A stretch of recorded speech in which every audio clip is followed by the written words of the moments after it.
Assalamualaikum warahmatullahi wabarakatuh. Perkenalkan, nama saya Umi Kulsum Albe. Di sini saya akan sedikit menjelaskan tentang kesehatan mental atau mental illness, yaitu gangguan pemusatan perhatian atau bisa disebut juga dengan ADHD, Attention Deficit Hyperactive Disorder. Definisi ADHD merupakan salah satu jenis kondisi berkebutuhan khusus yang termasuk dalam gangguan perilaku. ADHD itu gangguan perkembangan dalam peningkatan aktivitas motorik anak-anak hingga menyebabkan aktivitas anak-anak yang cenderung berlebihan. ADHD ditandai oleh aktivitas motorik berlebih dan ketidakmampuan untuk memfokuskan perhatian. Dan anak-anak dengan gangguan demikian harus segera diberi penanganan yang tepat agar gangguannya tidak berlanjut ke usia remaja bahkan usia dewasa. Kemudian gejala ADHD. Jika kita memperhatikan dengan seksama tanda-tanda anak ADHD dapat dilihat dari perilakunya, mengalami kesulitan fokus, dan berperilaku tenang pada satu waktu tertentu merupakan hal yang wajar bagi anak-anak. Namun, anak-anak dengan ADHD mengalami hal ini jauh lebih sering dan cukup berat, hingga mengganggu proses belajar di sekolah, bahkan pertemanan dengan teman. Anak-anak dengan ADHD mungkin mengalami kesulitan untuk duduk diam, mengikuti petunjuk, dan menyelesaikan tugas di rumah atau sekolah. Kemudian gejala ADHD sendiri pada anak biasanya dimulai sebelum usia anak 12 tahun. Bahkan pada beberapa anak sudah terlihat sejak usia 3 tahun. Penyebab pasti ADHD tidak diketahui, tetapi kondisi ini telah terbukti diturunkan dalam keluarga.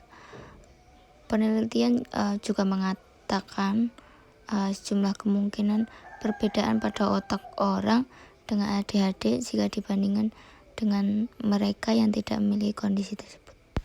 Penyebab terjadinya ADHD terletak pada faktor gen yang merupakan faktor primer. Hal ini dapat dilihat dari kondisi sebagian besar anggota keluarga anak tersebut yang pada umumnya memiliki anak yang hiperaktif.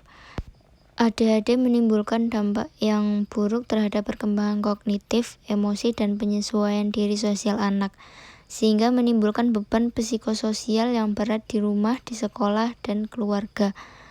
Dampak lainnya dapat berupa prestasi akademik yang rendah, kesulitan dalam makan, tidur, dan menjaga kesehatan dirinya sendiri. Menurut penelitian, selama ini penyandang ADHD merupakan suatu gangguan yang bisa mengganggu kemampuan anak dalam melakukan aktivitas yang berkaitan dengan konsentrasi dan perilaku mereka. Ada 3 jenis ADHD yang berbeda, tergantung pada jenis gejala yang paling kuat pada individu. Yang pertama yaitu predominantly inattentive. Itu sulit bagi individu untuk mengatur atau menyelesaikan tugas, memperhatikan detail atau mengikuti instruksi atau percakapan. Orang tersebut mudah terganggu atau lupa detail rutinitas sehari-hari. Yang kedua, predominantly hyperactive impulsive. Orang tersebut gelisah dan banyak bicara, sulit untuk duduk diam dalam waktu lama, misalnya untuk makan atau saat mengerjakan pekerjaan rumah. Anak-anak yang lebih kecil dapat berlari, berlompat, atau memanjat terus-menerus. Individu merasa gelisah dan memiliki masalah dengan impulsif.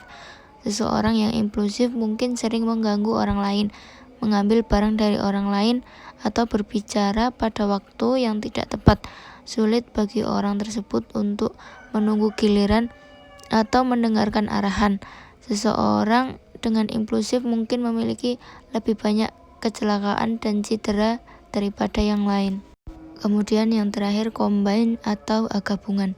Gejala dari 2 jenis di atas sama-sama ada pada orang tersebut.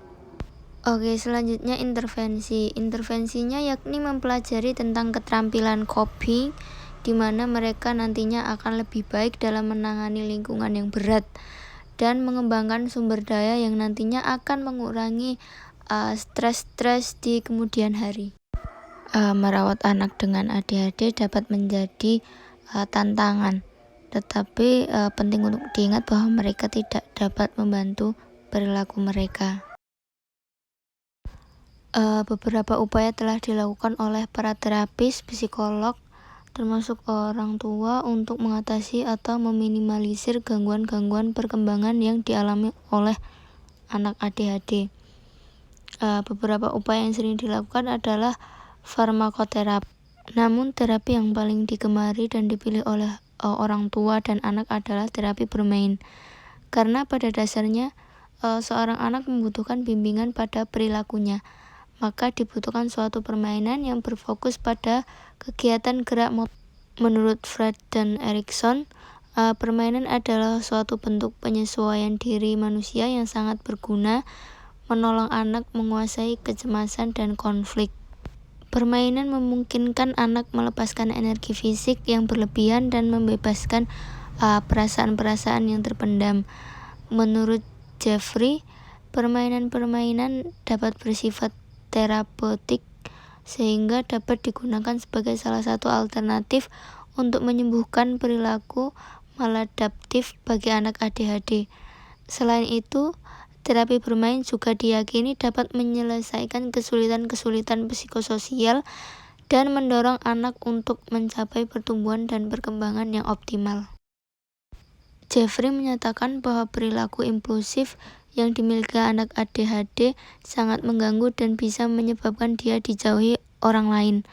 Karena itu, mereka memerlukan terapi bermain yang menekankan pada sosialisasi atau interaksi dengan teman-temannya.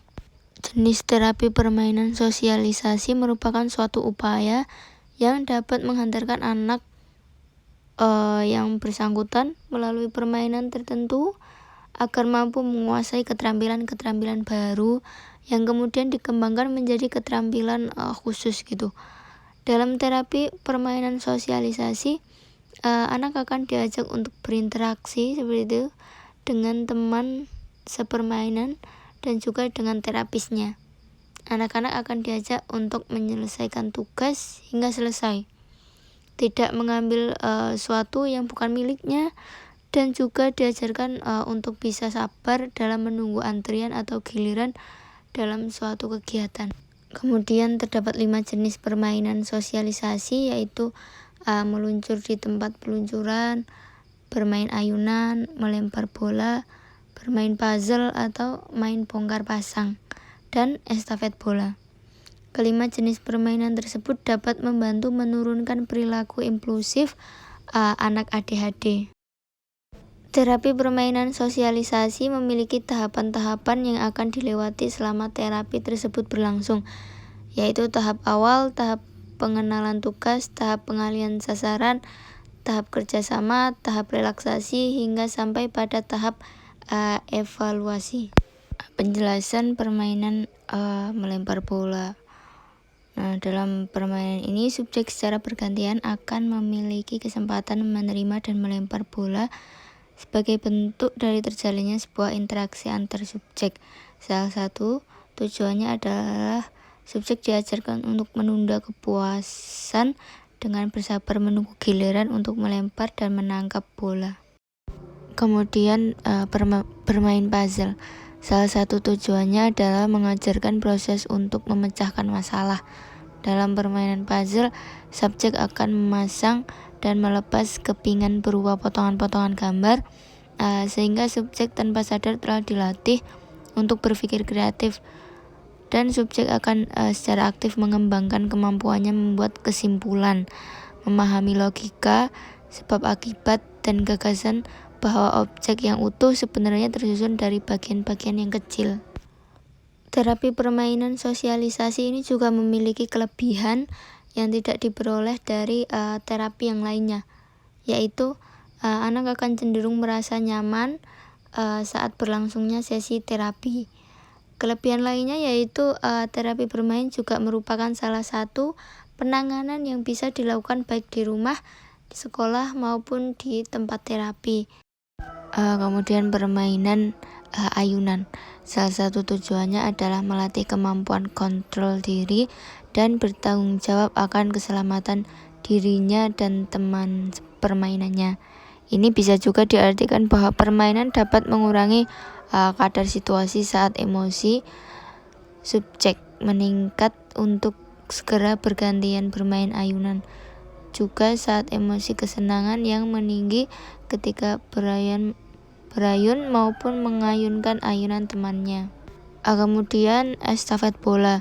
Di sini subjek akan diajarkan bekerja sama dengan teman-temannya agar subjek bisa belajar berhati-hati dan membawa bola agar bisa sampai ke subjek lainnya. Ini berarti bahwa subjek memiliki peluang yang kecil untuk bertindak tanpa berpikir dahulu, seperti memaksakan kehendak pada orang lain, mengganggu orang lain, atau usil di dalam kelas atau saat bermain. Dan beberapa permainan lainnya yang dapat membantu perilaku impulsif yang dimiliki anak dengan ADHD membuat mereka akan dijauhi oleh orang lain karena hubungan sosialisasinya yang buruk. Oleh karena itu, untuk meminimalisir hal tersebut, salah satu upayanya adalah melalui penerapan terapi permainan sosialisasi yang diharapkan adanya penurunan perilaku impulsif pada anak dengan ADHD. Maksud dari terapi permainan sosialisasi ini adalah untuk memberikan intervensi kepada subjek agar dapat meningkatkan perilaku positif sesuai harapan. Karena terapi ini itu sangat dekat dengan keseharian anak dengan ADHD, maka semakin mudah untuk membantu mengubah perilaku anak menjadi lebih baik dari sebelumnya. Pengembangan sosial, emosional, dan kemandirian dimaksudkan untuk membina anak agar dapat mengendalikan emosinya secara wajar dan dapat berinteraksi dengan baik dengan sesamanya maupun dengan orang dewasa, serta dapat menolong dirinya sendiri dalam rangka untuk kecakapan hidupnya. Permainan juga memungkinkan anak melepaskan energi fisik yang berlebih dan membebaskan perasaan-perasaan yang terpendam, sehingga terapi permainan sosialisasi dapat membantu subjek mengurangi perilaku impulsif yang mereka miliki. Faktor lain yang dapat membantu menurunkan perilaku impulsif anak di luar sekolah adalah faktor pengasuhan atau pola asuh orang tua yang bisa menempatkan diri sebagai orang tua yang baik untuk anaknya. Orang tua harus memberikan perhatian dan bukan malah mengacuhkan anak mereka yang mengalami gangguan. Tidak sedikit orang tua yang mengacuhkan anak mereka dan sepenuhnya menyerahkan penanganan kepada pihak sekolah. Setelah anak mereka pulang kegiatan yang dilakukan di rumah hanya berdiam diri, bermain, dan tidur. Mereka tidak mendapatkan apa yang seharusnya mereka dapatkan seperti di sekolah.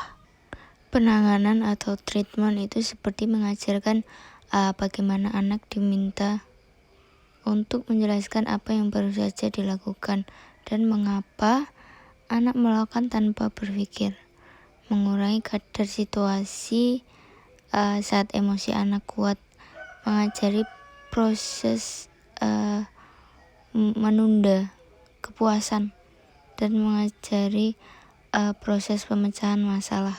Keempat hal tersebut terdapat pada terapi permainan sosialisasi dan menjadi konsep dasar atau tujuan dari permainan-permainan yang diterapkan dalam terapi tersebut. Kemudian kesimpulannya adalah bahwa terapi permainan sosialisasi efektif diberikan pada anak ADHD untuk menurunkan perilaku impulsif mereka. Semakin sering terapi ini diberikan, maka semakin rendah perilaku impulsif yang dimiliki anak-anak ADHD ini. Tingkat penurunan perilaku impulsif juga bisa dikatakan signifikan. Secara teoritis, hasil penelitian itu berguna untuk menambah pengetahuan. Jadi itu tadi penjelasan tentang ADHD atau Attention Deficit Hyperactive Disorder. Semoga dapat sedikit memberikan gambaran tentang apa itu ADHD. Cukup sekian dari saya. Sekian dan terima kasih. Assalamualaikum warahmatullahi wabarakatuh.